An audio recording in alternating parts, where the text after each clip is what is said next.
When everything clicks, the Pelicans can still look dangerous. Herb Jones can anchor the defense. Trey and Zion can close it out, and your role players really step up. And nights like this, the win over the San Antonio Spurs, are just exactly why it's still so hard to give up on Zion Williamson. It's a Monday episode of Locked On Pelicans. Let's go.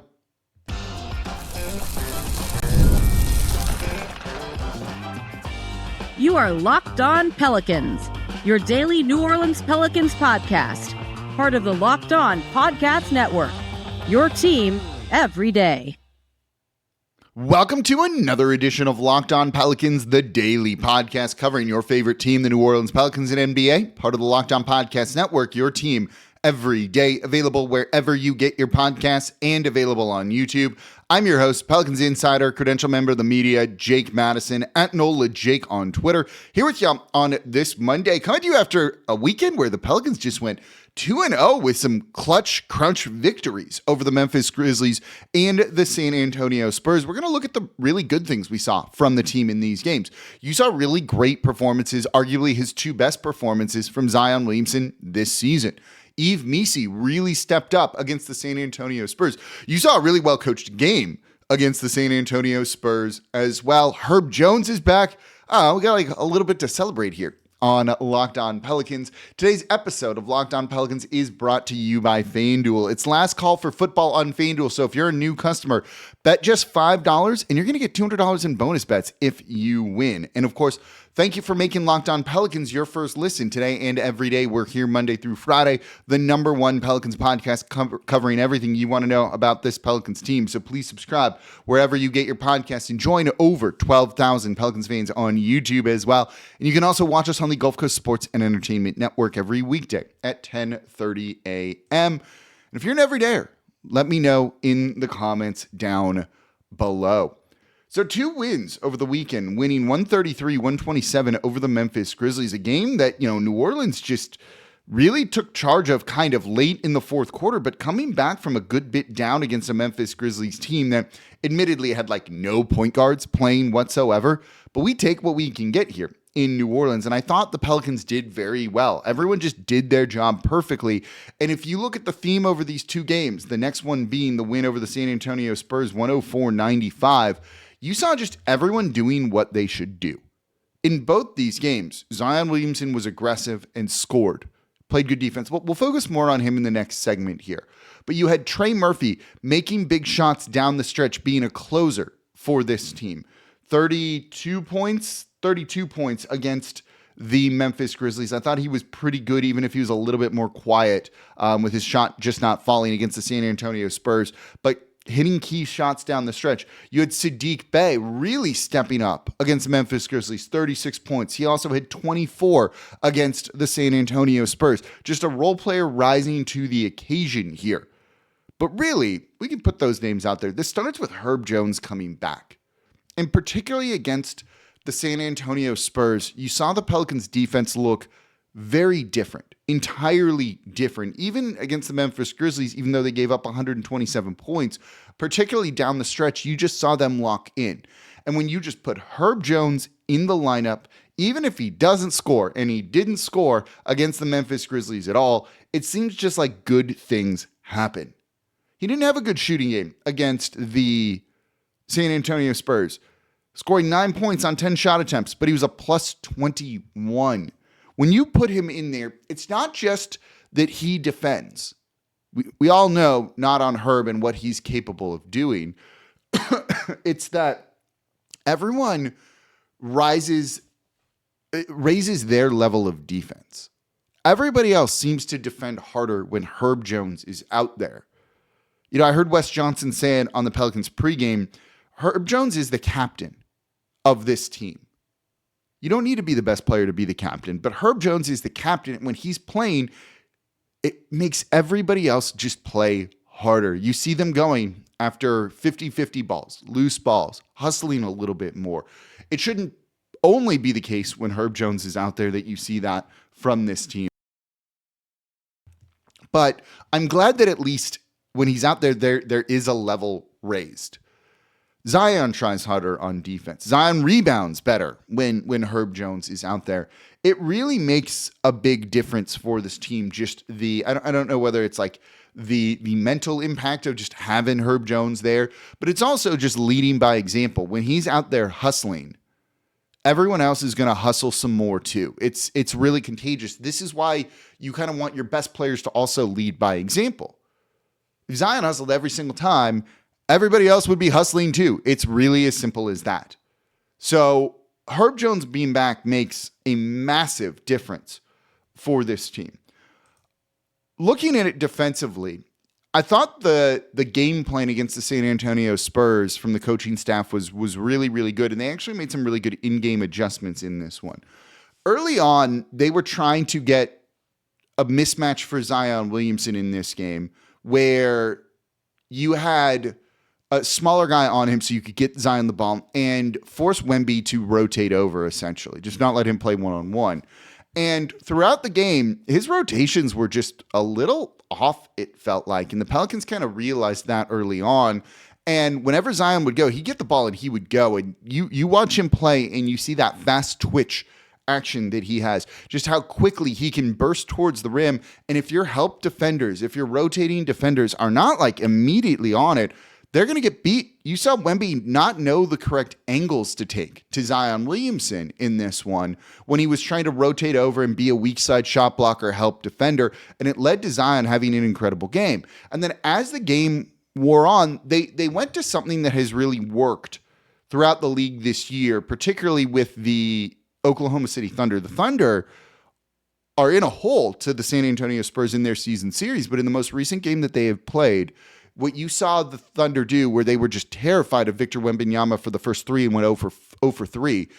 In that fourth game, they went right at Wemby down the stretch and regularly through the game. And you saw the Pelicans do it very similar in this one.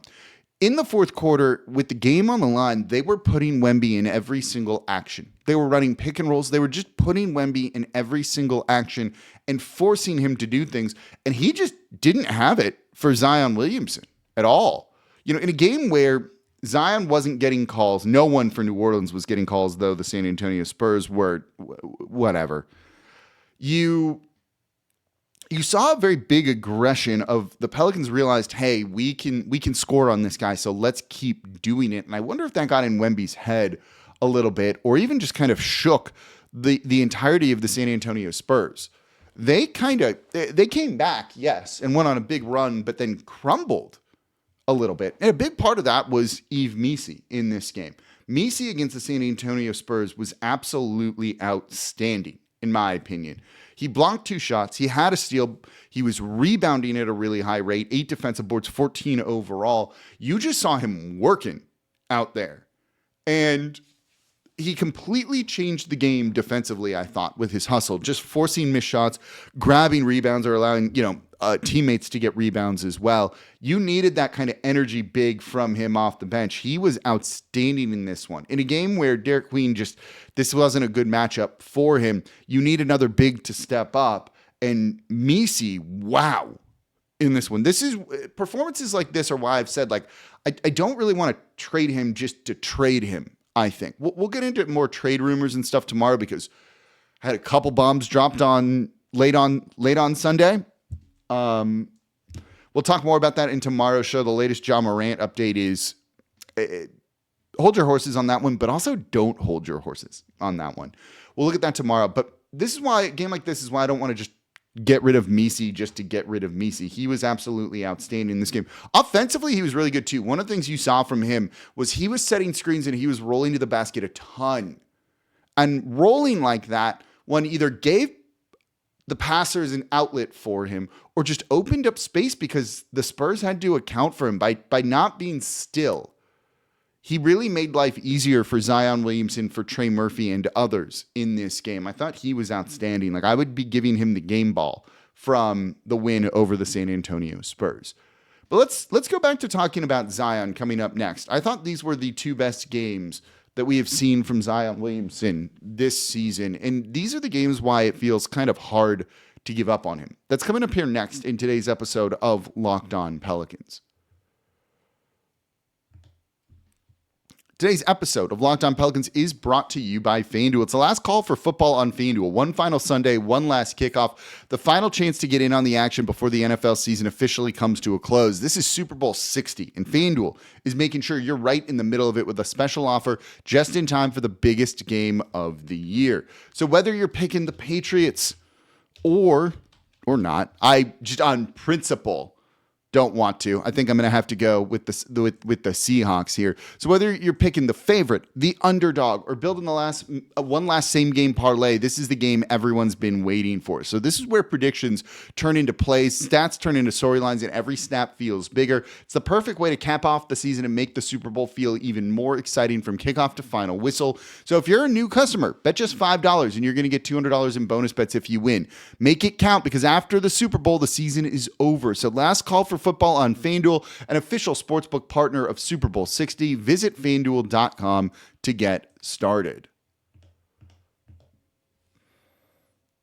And thank you for making Locked On Pelicans your first listen today and every day. We're here Monday through Friday, the #1 Pelicans podcast, covering everything you want to know about this Pelicans team. So please subscribe wherever you get your podcasts. We are part of the Locked On Podcast Network, your team every day. Now the #1 sports podcast network. So the NBA trade deadline is basically here, and we want to give you a free month of our new Everydayer Club to help get you ready. If you need a group chat to keep up with the chaos, join ours. The Everydayer Club gets you access to a group chat on Discord just for Pelicans fans, plus national chats where you can hang out with fans from across the league. You also get ad-free versions of this show, and if you sign up by the trade deadline on February 5th, you can use code DEADLINE to get your first month free. Tap the link in the show notes to learn more. So let's keep talking about Zion Williamson's performances over the weekend. I thought he played really great basketball, particularly in both games, and in kind of different ways here. You know, down the stretch of that Memphis Grizzlies game, I thought he was incredible. 24 points on the night. And more importantly, like when they needed him to just do everything, he didn't have to because Saddiq went off in the fourth. But Zion Williamson played really good defense down the stretch. Really good defense down the stretch, I thought. His defense this year has been lacking, to put it mildly. He's been bad on the defensive side of the ball all season long. He's not been a particularly good rebounder either. This is the type of game, though, these two games really are where you look at him and you're like, oh yeah, that dude is a really, really special player. And in this game, you saw him just, commit to winning. He just looked different. His motor has been better the past two games. I don't know why it took the past two games to kind of see some of that, but hey, we'll take what we can get, I guess. But this is what makes Zion so maddening at times, right? The defense was there. The rebounding was there too. 8 defensive boards. I don't look as much on the offensive glass. I'm more focused on the defensive glass because that's where the Pelicans have a problem. You know, in the San Antonio Spurs game, good defense, 24 points, being aggressive, going at Victor Wembanyama, 4 assists. He had 10 boards in that one, 6 defensive, like a little bit better there, and what you want to see from him. These are the games that we should be seeing from Zion Williamson every single night. That's what's so frustrating, to see this and see these wins and be like, where is that all the time? Last year, he was a good defender. It was limited minutes, but I thought he was a good defender last year. His career had kind of been trending upwards for defense, I thought. And maybe it was the limited minutes and all of that last year. This year, though, it took a huge step back, And to me, we know he can be a good defender. To me, it comes down to, like, does he just not care? Is it an effort thing? And that's what it kind of feels like. And that's something that's entirely frustrating. We know he can be a good defender. Why hasn't he been doing it all season long? And that's, I think, one of the things that's frustrating. And then he goes and puts 2 games together like this, and you're like, oh, wow. There's like an MVP level player in Zion Williamson when he goes out and he does this. And so you see that. And then you start thinking, say, the trade rumors with John Morant and other things, and you're like, oh, like, could the team be good? Could they do this?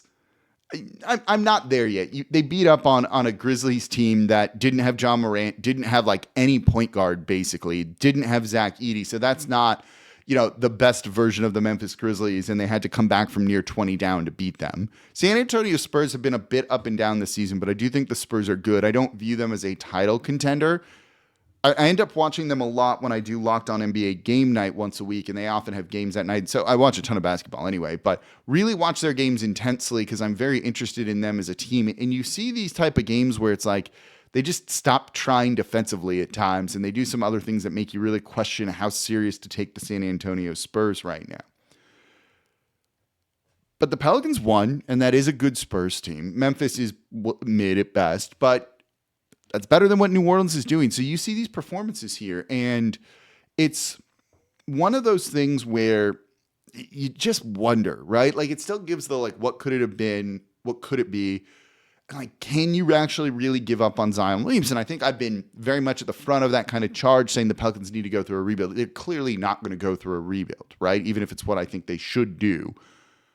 Even if I think they should give up on Zion Williamson, they're clearly not going to, at least not right now. So getting these type of performances, is both good and bad. If you think they need a rebuild, and if you think Zion isn't it, and he's just going to kind of revert to how he's been, which is still a really good player, but not at this level, then this type of game is going to make that front office be like, we can be contenders next year, when I still think they're going to have some trouble with that.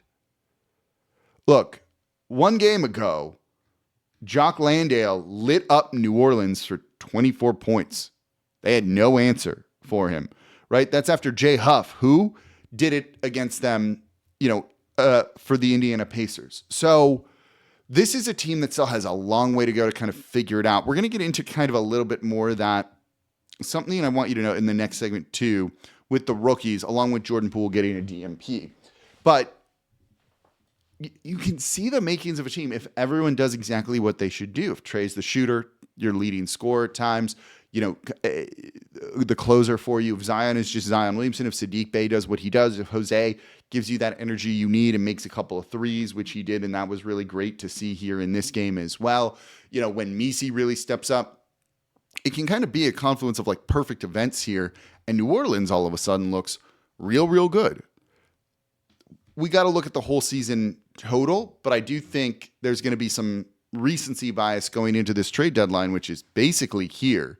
So we'll see what ends up happening. I'm curious what you think. Does this type of game renew your faith in Zion Williamson? Is this the type of game where you're like, oh yeah, I don't want to give up on him. I think this is someone you still need to try and build around. So like, go for it when it comes to it with, say, a John Morant. And we'll get into those rumors tomorrow. I really wanted to focus on the games here and what we saw over the weekend. But the newest John Morant rumor, I'm not pro John Morant. If what the newest rumor is true, oh yeah, go and get John Morant, because it's nothing. That's why I don't think it's actually going to be a thing for that deal. I'll tell you this as we go into the break here. I'm probably at like 55% John Morant ends up in New Orleans in February before the trade deadline. That's kind of where I feel right now. That's kind of it in the moment.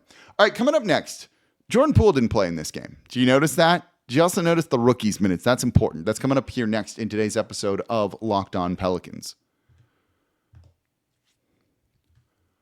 Today's episode of Locked On Pelicans brought to you by Game Time. There's nothing like being in an NBA arena, the crowd, the energy, the moment. Getting tickets, though, that part hasn't always been so simple. So that's why Game Time has become the go-to app for scoring tickets fast without the hassle. It puts the advantage back where it belongs, with the fans. Pull up the Game Time app, look at the upcoming Pelicans games, and you're going to get tickets within minutes if you want. And I love seeing the all-in price up front. There's no surprise fees at checkout, and you can see the view from your seat before buying. So if you're going to a venue you've never been to before, you're going to get the exact seats that you want. And they have great last-minute ticket options too, with Pelicans tickets, NBA tickets showing up at really good prices. So take the guesswork out of buying NBA tickets with Game Time. Download the Game Time app. Use code LOCKEDON for $20 off your first purchase. That's code LOCKEDON for $20 off. Download the Game Time app today, and remember, it's gametime.co, not .com.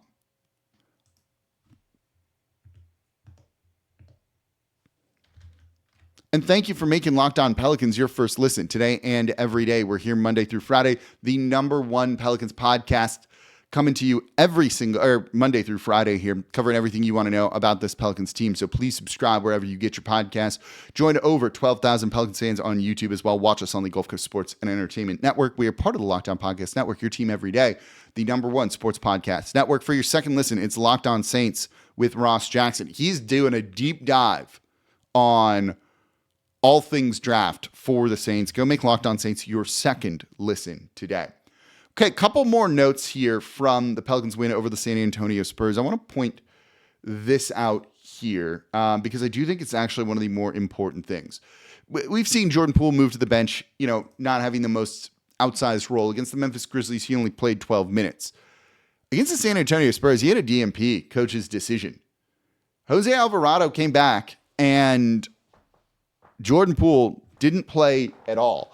It really says a lot here about how that move has not worked out, and the Pelicans are trying to, let's call it, undo that move and trade him to, Memphis for John Morant or what have you. But I do think it's very telling that Jordan Poole has basically fallen out of the rotation at this point in time. That move really didn't work for New Orleans because they really valued him and thought they were getting like the best player in the deal, thought they were getting the most value in that trade.